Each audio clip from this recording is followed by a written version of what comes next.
ఈజీగా మనీ పాడవదు, అది వెయిట్ ఎక్కువ అండ్ హెవీగా ఉన్నది కాబట్టి మనకి తిప్పడం కూడా ఈజీ, తొందరగా హనీ 2 సైడ్స్ వచ్చేస్తుంది బయటికి.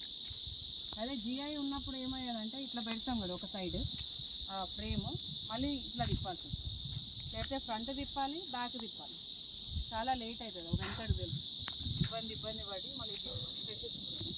అది అంటే 4 గంటలు పట్టే కట్టుతుంది. అంటే మనం selecting equipment is also important.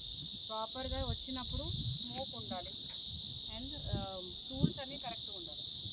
Open చేయడానికి మనకి హైట్ టూల్ కరెక్ట్ ఉండాలి. ఈ 2 ఉంటేనే మనం వర్క్ చేయగలుగుతాం.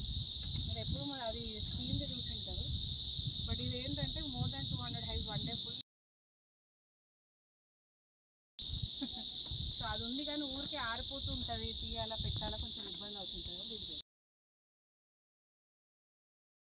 కొబ్బరి పీస్ అంటే ఎత్తుకోవాలి. సో అవన్నీ మనం ఎక్స్పెరిమెంట్గా చేసి so we know how to manage. And ఎప్పుడైనా నీట్గా ఇట్లా పెట్టుకోవాలా, మధ్యలో వేరే వాళ్ళకి డిస్టర్బ్ చేయదు. అండ్ ఫార్మర్ తోటి కూడా we have to have a good bonding. వాళ్ళు వచ్చినప్పుడు వాళ్ళకి కొంచెం ఇన్ఫార్మ్ చేయడము, వాళ్ళకి తేనె తీసినప్పుడు వాళ్ళకి అలా చేయదు. ఎప్పుడైనా వాళ్ళతో మంచి రిలేషన్ ఉన్నప్పుడు సరిగ్గా ఫ్లవరింగ్